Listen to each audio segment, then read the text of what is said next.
Ang Yamaha Mio Sporty ay talagang napakasulit din na motor when it comes to lower cc na scooter, and it is definitely convenient as your daily rides. Before anything else, pag-usapan muna natin ang specs ng motor na ito.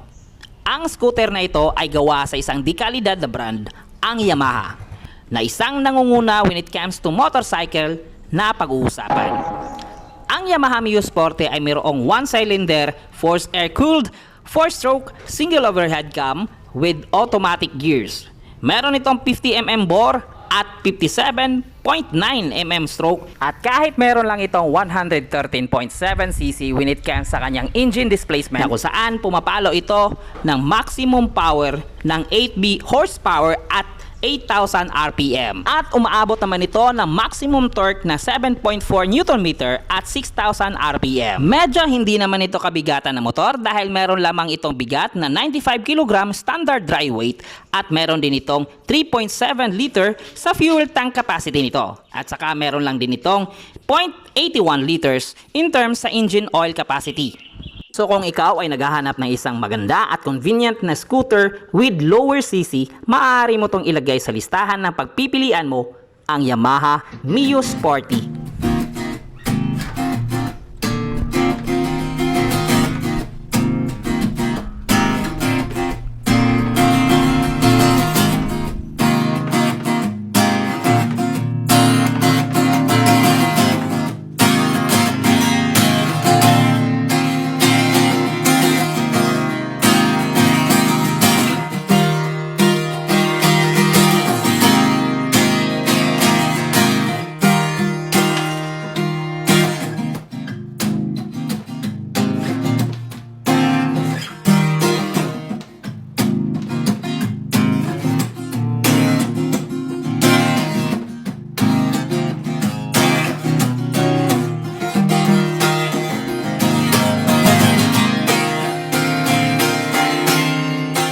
At ngayon ay pag-usapan naman natin ang makikita nyo sa physical appearance ng ganitong Yamaha Mio Sporty. At ito naman ang kanyang headlight na makikita mo sa harapan, na kung saan ay simpleng-simple lang pero saktong-sakto sa disenyo. At dito sa ibaba makikita mo din yun sa bawat gilid ang kanyang turning signal lights, na kung saan ay standard bulb lang din ang nilagay. At dito sa ilalim makikita mo ang kanyang park light, na kung saan ay standard bulb lang din ang ginamit, at pwede mo itong palitan ng LED. So depende na po yun sa inyo. Dito naman sa harapan ay pwede ka rin maglagay ng baskets, kagaya na lang ng old version ng Mio na ito.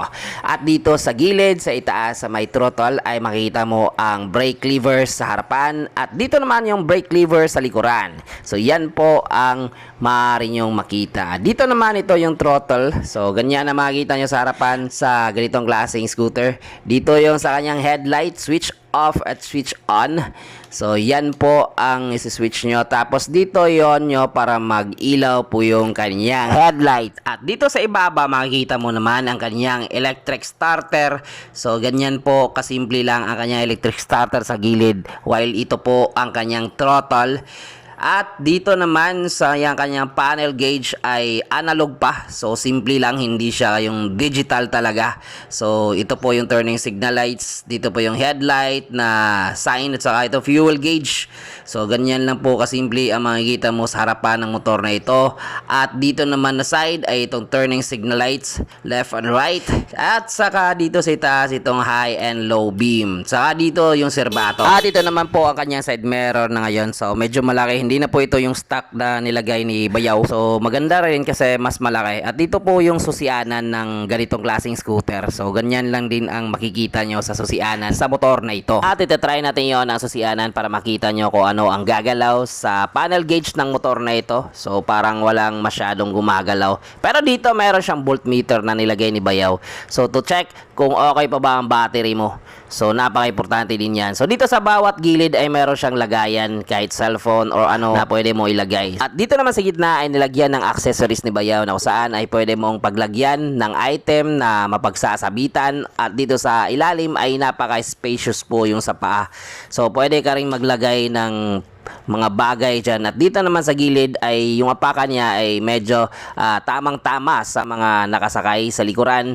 Kung hindi niya abot yung step nut sa ilalim, ito po yung step nut sa ilalim. o footrest sa ilalim po. At ito naman kanyang tambutso, stock pa ito. So ganyan po ang tambutso na makikita mo sa ganitong klaseng scooter. So dito po yung kanyang oil o lagayan ng kanyang oil kapag nag-change oil kayo. So ganyan po kasimple ang makikita nyo, pero sulit naman sa motor na ito.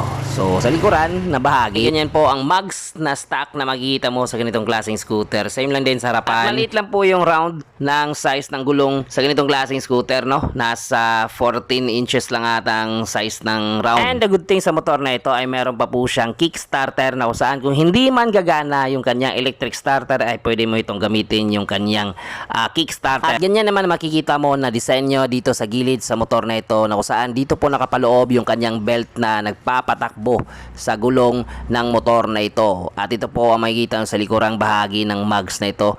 Ang sa kanyang sa likuran ay drum pa yung brake niya sa likurang bahagi. At ito naman yung kanyang light. At saka brake light kasama na ang turning signal light sa likurang bahagi ng motor na ito. At same din sa harapan, standard bulb lang din yung gamit. Maliban na lang dito sa tail light at saka brake light nilagay ni Bayaw. So pinalitan na niya ng LED. At ito naman ang kanyang fender sa likuran na kung saan ay napakalapad at iwas talsik. Putik po tayo dito. So maiwasan natin yung maruming talsik ng putik sa likurang bahagi sa ganitong klaseng motor kapag umuulan. At ito naman ang kanyang side stand na makikita mo sa gilid. Then ito yung kanyang center stand, stock na stock pa. At saka yung kanyang fairings niya ay napaka-solid yung pagkagawa at saka disenyo para hindi masyadong maalog yung kanyang fairings, no? So napaka-solid yung pagkagawa ng kanyang fairings. Ito naman yung kanyang front fork sa harapan, medyo maliit pero saktong-sakto naman sa ganitong klaseng size ng scooter, no? So ito po ang makikita nyo dito sa harapan. Yung kanyang brake caliper na kung saan ay nasa single pot piston brake caliper ang gamit. At ito naman yung kanyang disc brake na maliit pero saktong-sakto lang din sa ganitong klaseng round ng kanyang mugs, no? So sa kanyang gulong o size ng gulong ay nasa 60 by 90 round 14 yung kanyang gulong. So ganyan po ang size na makikita mo sa harapang bahagi ng motor na ito.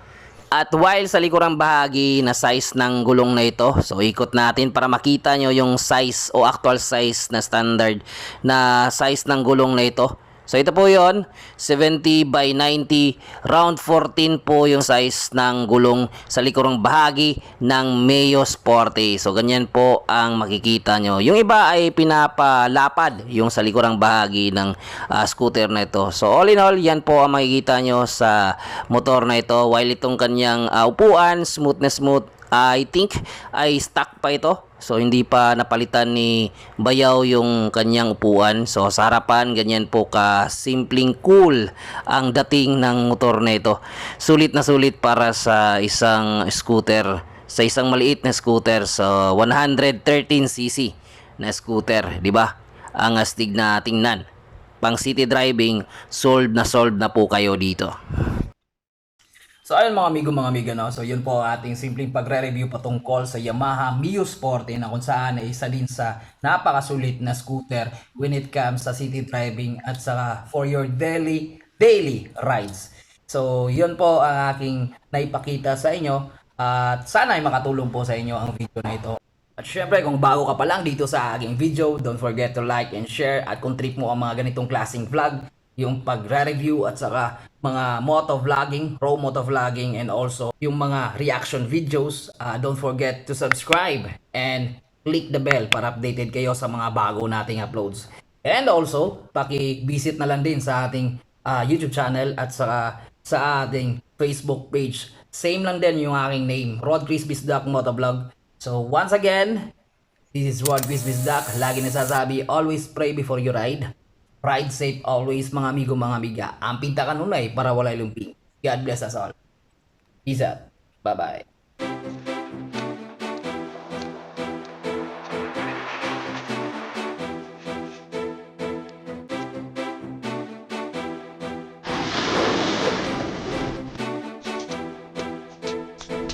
Ada nakakarapat good lang ito.